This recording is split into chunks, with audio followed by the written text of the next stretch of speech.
if we want to live well, both externally and internally, how well we live here simply depends on how well we manage our surroundings and how well we manage ourselves. Fundamentally, life is management. If you don't know how to maintain your body, your mind, your emotion, your situations, your life in general, your home, your communities, nations and the world,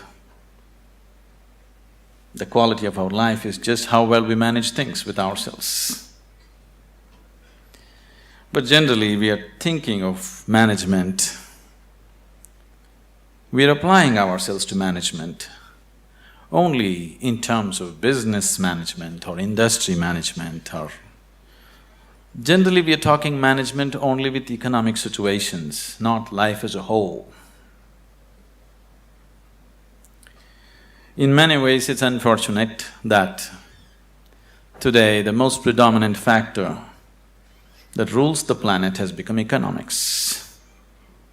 The other aspects of life have been totally pushed to the corner.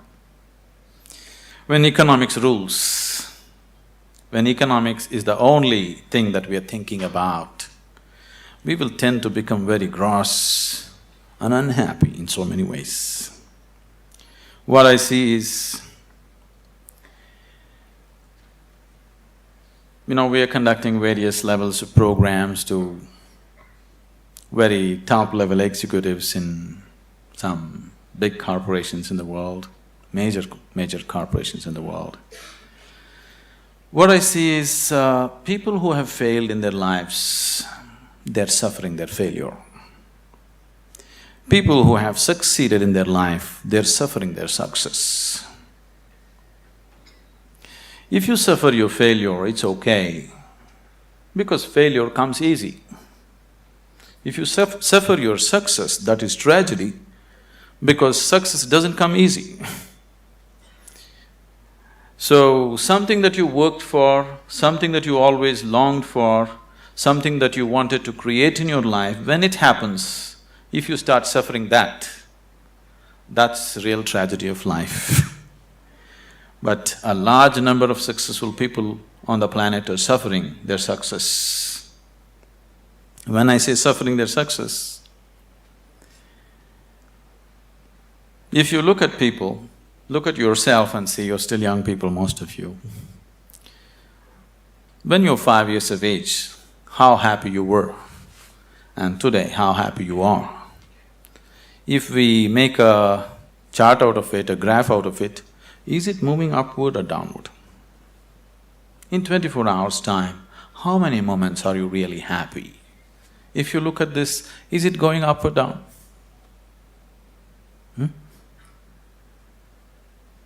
Is it going up or down? Down. So that means you're a bad manager. Because after all, everything that you did in your life is in pursuit of happiness, isn't it? All that you're doing in your life, you're doing it because you believe that is your happiness. You educate yourself, you pursue careers, you build families, you run after your ambitions. So many things you do because somewhere you believe fulfilling those things will bring you happiness.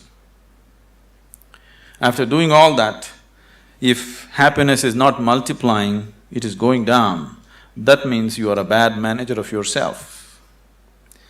Anybody who does not know how to manage his own body, his own mind, his own emotion and his energies, if he is managing outside situations, he is only managing them by accident, not by intent, the way he wants it.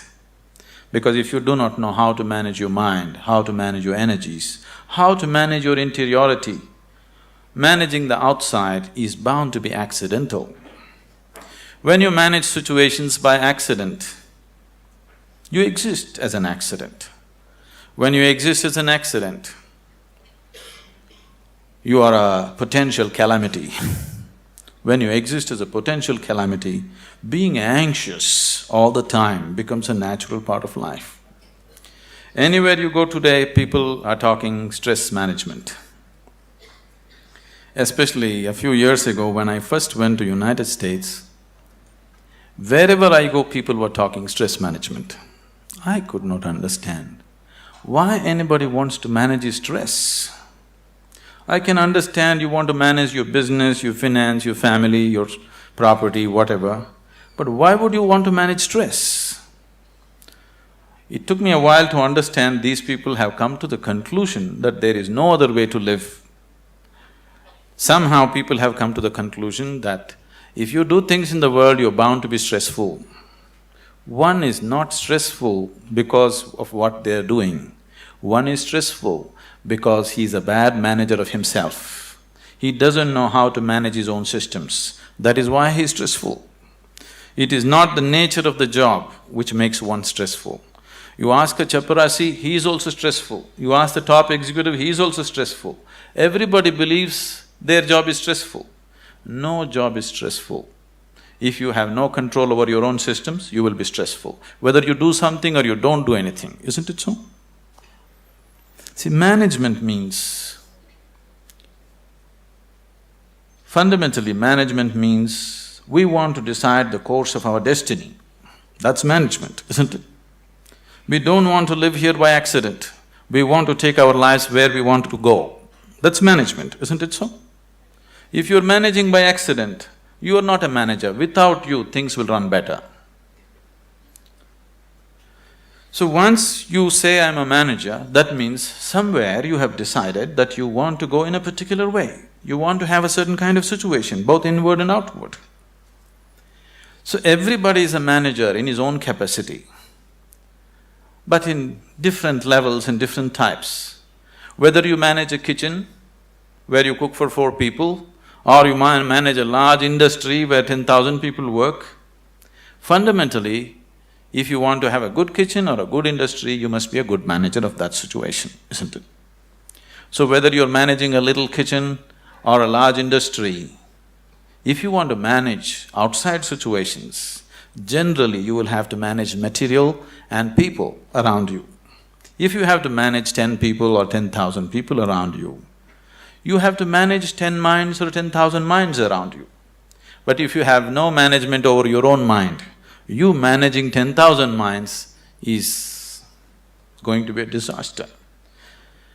In the process of doing something, if we are destroying human beings, which is happening right now, in the process of managing a situation, the man is broken, then this kind of management is no good, because after all, every management that we do is only for human well-being. If we are doing management for human well-being, in the process of doing something, in the process of managing situations, it is not only about producing something or making profit.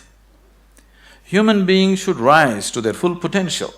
If we manage a situation properly, in simple process of working, you and the people who are working with you should be able to raise to their full potential.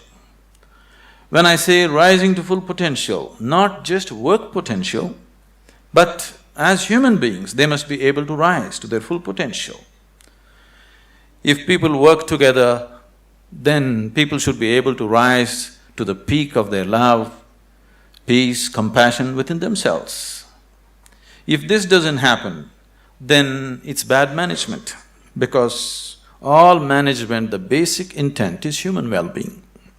If that is not happening, you're just producing something, you're making little profit, but human beings are getting broken in the process, it doesn't mean anything.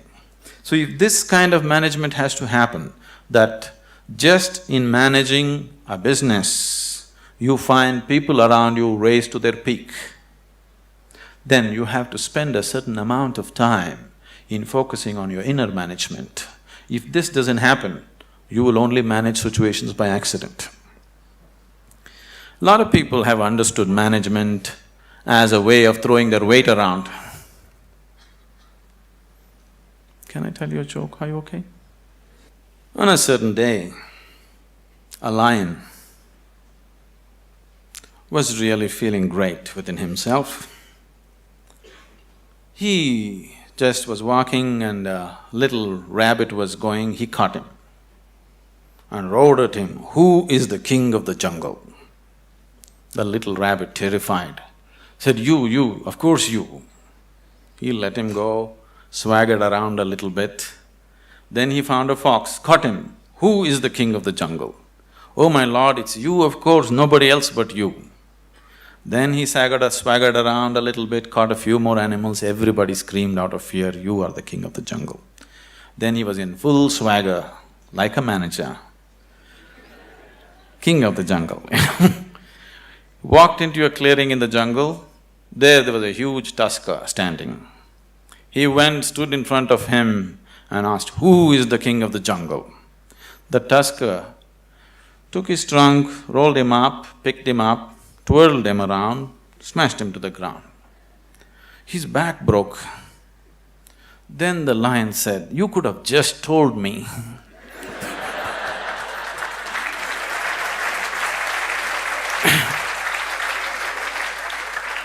But the tusker said, "You see, I had to make my point." So, lot of people generally are thinking management means just throwing their weight around. Throwing your weight around is not management, any fool can do that. If you manage a situation, not just things happening there, people should feel elevated, just being in that space. Otherwise, it is not management. Above all, if you go to your place and you manage a situation, you must feel wonderful being there. If that doesn't happen, you are not a good manager. So if this has to happen, you need an inner dimension. When I say inner dimension, what is inner dimension? When I say inner, I'm not just talking about the body or the mind, because both this body and mind you gathered from outside in certain ways, isn't it? For example, this physical body, when you were a child, this body was only this much. Now it's become this much. How did this happen? How did this happen? That's a question. How did this happen? You grew up, how did it happen, I'm asking?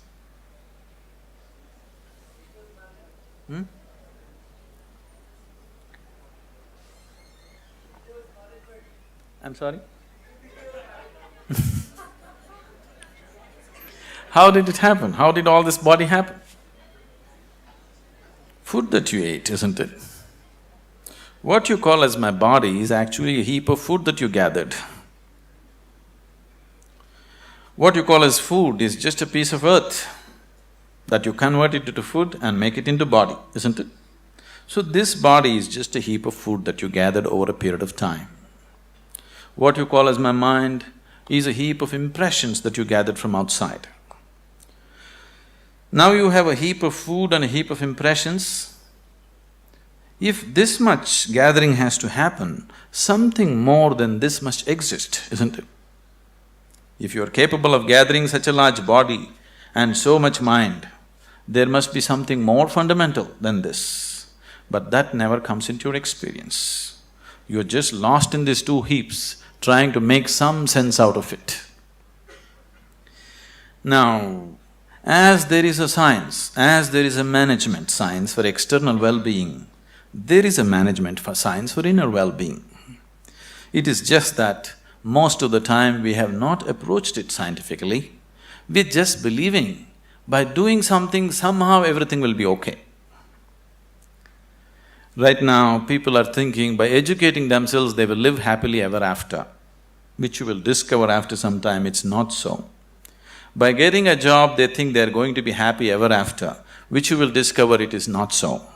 By making money, you think you're going to be happy ever after, you will discover it is not so. Somebody thinks by getting married they're going to be ever after, and they know it is not so. So, you're trying to somehow fool yourself into believing that by doing something everything will be okay. Though repeatedly it has let you down, still you believe that something else, some other miracle will make everything okay. It'll not be okay. It once happened. On a certain day, a bull and a pheasant were grazing on the field. You know a bull? A pheasant, a bird. The bull was grazing on the grass, the pheasant was picking ticks off the bull, they're partners, Then the pheasant looked at a huge tree which was at the edge of the field and very nostalgically said, "Alas, there was a time when I could fly to the topmost branch of the tree, but today I do not have the strength even to fly to the first branch of the tree." The bull very nonchalantly said, "That's no problem. Eat a little bit of my dung every day. You will see, within a fortnight's time you will reach the top of the tree." The pheasant said, "Oh, come off it. How is that possible?" The bull said, "Really, please try and see. The whole humanity is on it. You could try too." Very hesitantly, the pheasant started pecking at the dung, and lo, on the very first day it reached the first branch of the tree. In a fortnight's time, it reached the topmost branch of the tree. It just went and sat on the topmost branch and just looking at the scenery, enjoying it. The old farmer saw a fat old pheasant on the top of the tree. He took out his shotgun and shot him off the tree. So the moral of the story is, even bullshit can get you to the top, but never lets you stay there.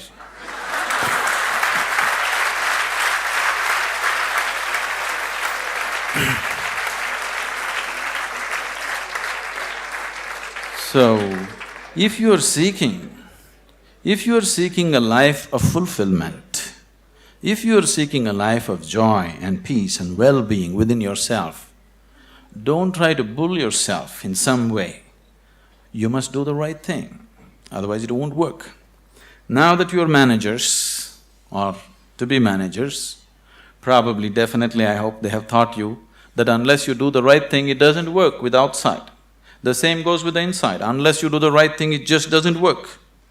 You may just bull yourself to believe that this will make me all right, that will make me all right. Yes, for a moment, but the next moment you crash. Please see, successful people, unsuccessful people, just look at their lives and see in 24 hours, how many moments are they really joyful? How many? You go on the street and see how many joyful faces do you see on the street? Very, very few, isn't it so? Yes? If you see any, usually they are young faces.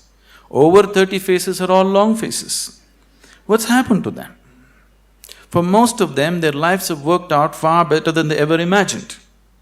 If you look at yourself as a generation, never before another generation of people have been this comfortable and this well physically as you are right now, isn't it? Isn't it so? We are the most comfortable generation. No other generation has known these kind of comforts and conveniences. But still, are we any happier than what people were? This is simply because we did not do inner management. We just did external management, no inner management. In the process of creating what we want, the very source of our life, this planet, we're just destroying, isn't it? In pursuit of our happiness, we are just making a bonfire out of this planet, but still we are not satisfied, nor are we any more joyful than what we were 500 years ago as people were, isn't it? So somewhere, we have neglected the interiority. So to turn inward, what is needed? One reason why most young people here have never made any effort to turn inward is because today, any thinking person, the moment he can read ABC, speak English and he has extra alphabets next to his name, he develops an allergy towards anything spiritual. This is not your fault. These so-called spiritual people have made such jokers out of themselves. They have presented spirituality in such terrible ways, ridiculous ways, that anybody who has any sense doesn't want to go anywhere near it. See, a spirituality means to know something which is beyond the physical. Right now, if you exist as a physical entity, as a body, as a mind, because both these things are accumulations from outside, whatever happens outside will happen inside. If what happens outside begins to happen within you all the time, then you being peaceful and happy is always accidental, because it doesn't matter who you are, how powerful you are, how great a manager you are, external situations will never be 100% in your control. That's the nature of the life. Even if you're just two people in the family, still you don't have absolute control over the situation, isn't it so? As the scope and play of your life increases, you have less and less control over the situations in which you live. That's the reality of life. So if whatever is happening outside is happening within you, you being peaceful and happy in your life is a faraway thing, it's never going to happen. Only when a person begins to experience a dimension beyond the physical within himself, then he can play with the physical world whichever way he wants. He can do the best that he can do with the outside world, but the interiority is undisturbed, always the way you want it. The outside world will not happen the way we want it 100%. At least the inner world should happen the way we want it, isn't it so? Isn't it so? The outside will never happen 100% the way we want it. That's the reality of life. But at least this one should happen the way we want it. If this is also not happening the way you want it, if your body, if your mind, if your emotions, if your energies are not functioning the way you want it, then this is the worst kind of slavery, because somebody else decides what should happen within you. If somebody else decides what should happen around you, that itself you call it slavery, isn't it so? Yes?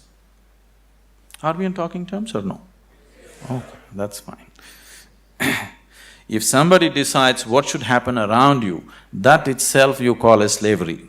But if someone decides what should happen within you, is it not a more horrible way of being a slave? But please see, the whole world is in it. The only consolation is everybody is like this. Now that you're learning management as a science, I would like you to understand there is a whole science of inner management. If you don't learn that, you may manage businesses, you may manage industry, but still you will not live a life of fulfillment and well-being. If you want to live a life of fulfillment and well-being and offer the same to people around you, it's extremely important you know what it means to manage your interiority.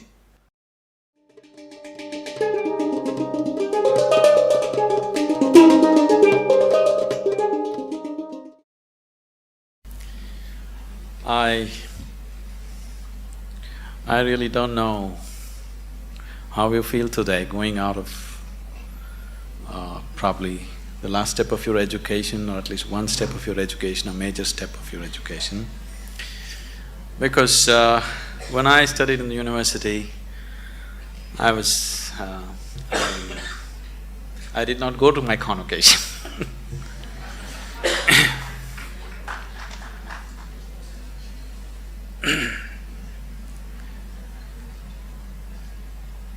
Somewhere, right from my childhood. Are you okay for a story? Right from my childhood, the education that I received, though they sent me to the best possible schools around, it didn't mean anything to me, because my sense of listening and looking at people was such. When the teachers were talking whatever, chemistry, biology or mathematics,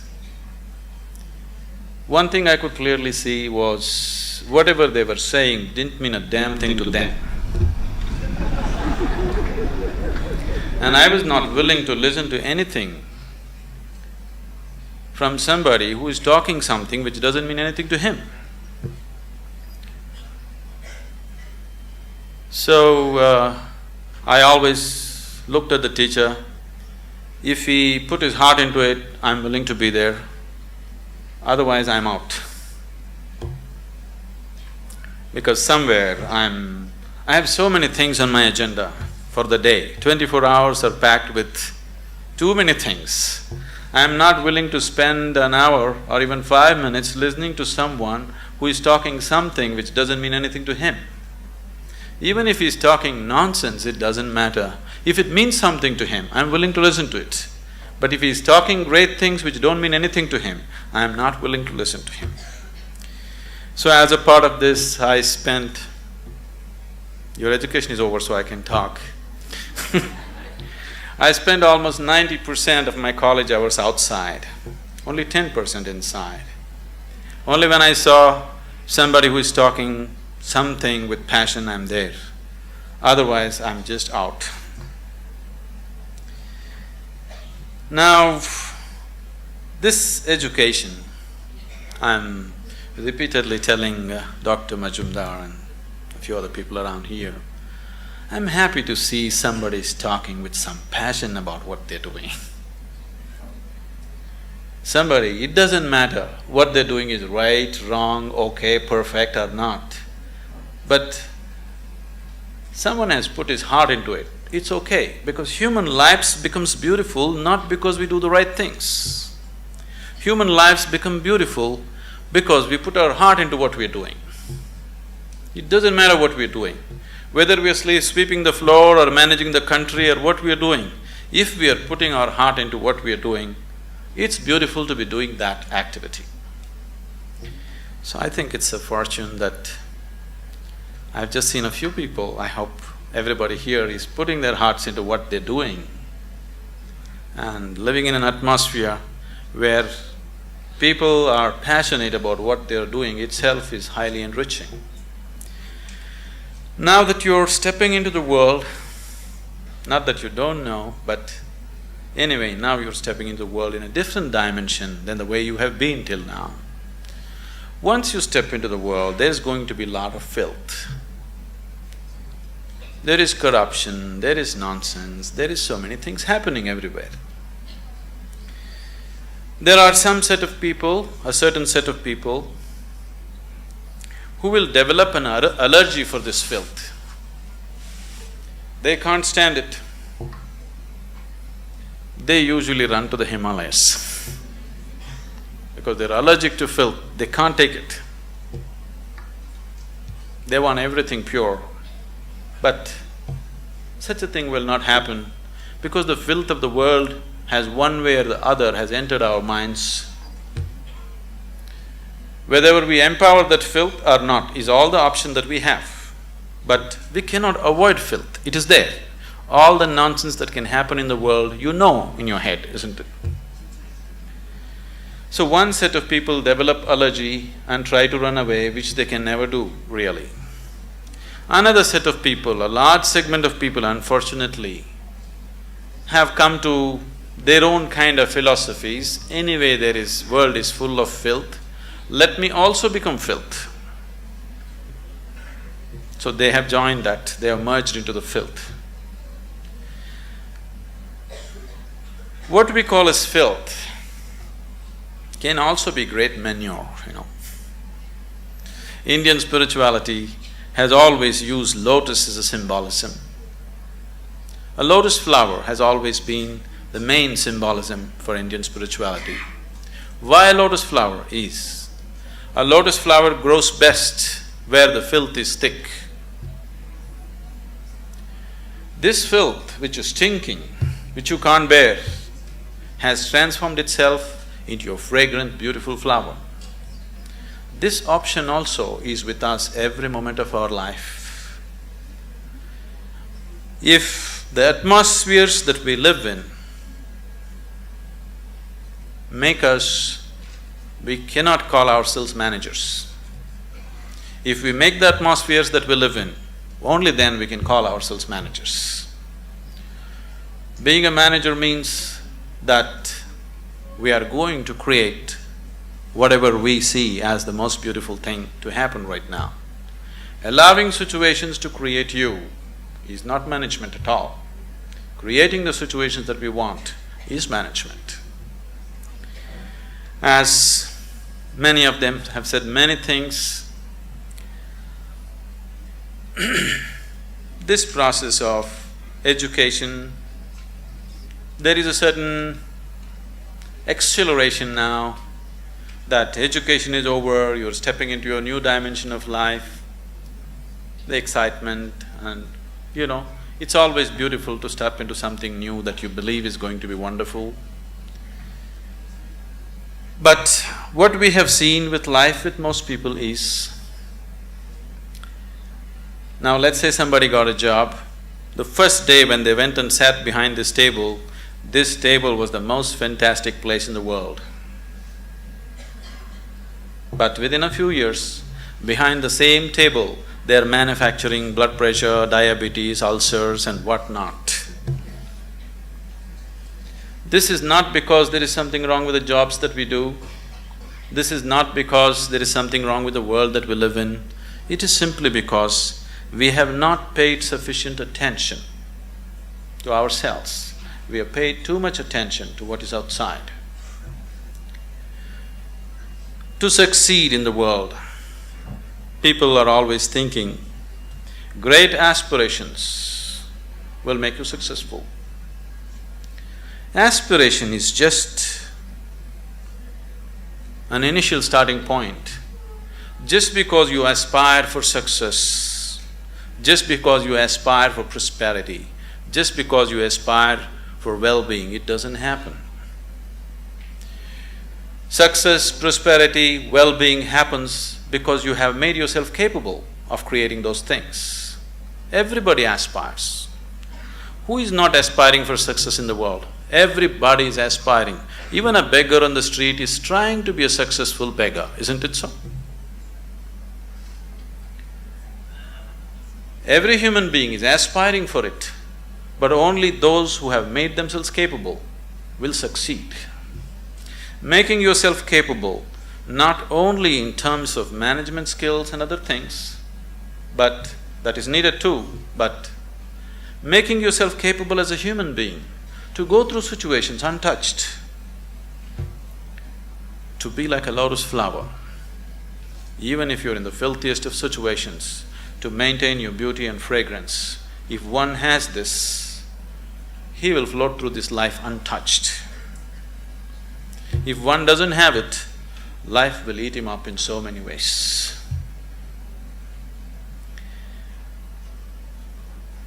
It's my wish and my blessing that this new set of managers will manage this world, this country, this community, and the business and commerce, which is part of our existence today in the world, in a much better way than the previous generations of people have done, because externally we are better equipped than ever before.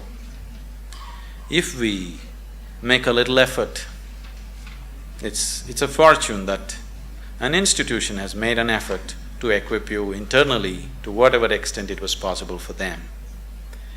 If you equip yourself for internal management also, I'm sure that this group of people and many more who will pass out of this institution should definitely manage this world, this nation and the communities much, much better than the way it's been done till now.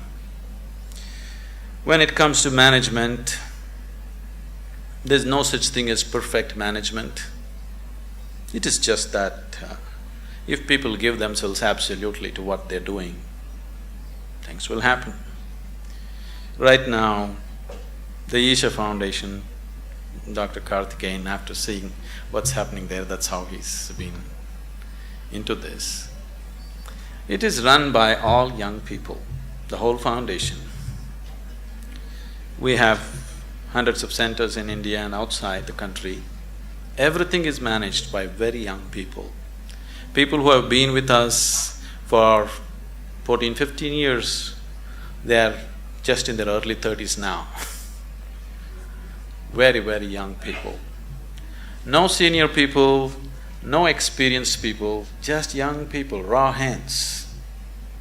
I took this as a challenge to make it happen through them, not using any kind of experience. I'm not against experience, I'm not against that, but I wanted to make a statement that incredible things can be done, not because we know how to do it. Incredible things can be done simply because we are committed that we want it to happen, that's all. Today, this has grown into a voluntary organization with over 200,000 active volunteers around the world. And we have taken enormous projects of social significance. All these things are handled by volunteers. They're not paid for it, they spend from their own pockets and do things. And you need to understand, managing these people, managing volunteers is much more difficult than managing paid employees, because you can't fire them. You can never fire them for inefficiency or indiscipline or whatever, because they're there on a voluntary basis. So, people who manage these situations, very young people without any qualifications, they are such fantastic managers of people. The way they manage the situations, the way they conduct thousands of people has set such a exemplary example in the community there. I would take this opportunity someday that when it's possible you visit Isha Yoga Center as to how things are managed, so simply, because management doesn't come… I know you need to learn about finance, this, that, banking and those kind of things, but fundamentally management is your ability to be capable of inspiring people to do their best. And that's all we can do. If everybody around us are doing their best, that's the best possible management that can happen. So this is not going to come with manipulation, this is only going to come with dedication, this is only going to come with love, this is only going to come because you are willing to give yourself 100% to the person who is next to you at that moment. Oh, is all this possible? Is it not all utopian? You think this is the reality in the corporate sector? I'm telling you, we are working in the prisons, we are working in rural areas, we are working with major corporations in the world. It doesn't matter what kind of person you meet. If you just learn to touch the core of his humanity, then you see every human being is willing to do his best for you, always. If you just learn how to touch the very core of a human being who is around you right now, you will see everybody is willing to lay their lives down for you. Only if people around you love you and they want to do the best for you, you will not get ulcers doing management. If people around you are trying to pull you down, you will anyway get ulcers trying to manage situations. Isn't it so? If you do not create the people who truly love us and wanting to give their best, then management is going to be a pain. Management is going to be a huge suffering. Only when people around us really want to do the best for you, only then management can happen wonderfully. It's my wish and my blessing that all of you turn out as truly great managers of yourself and the world around you.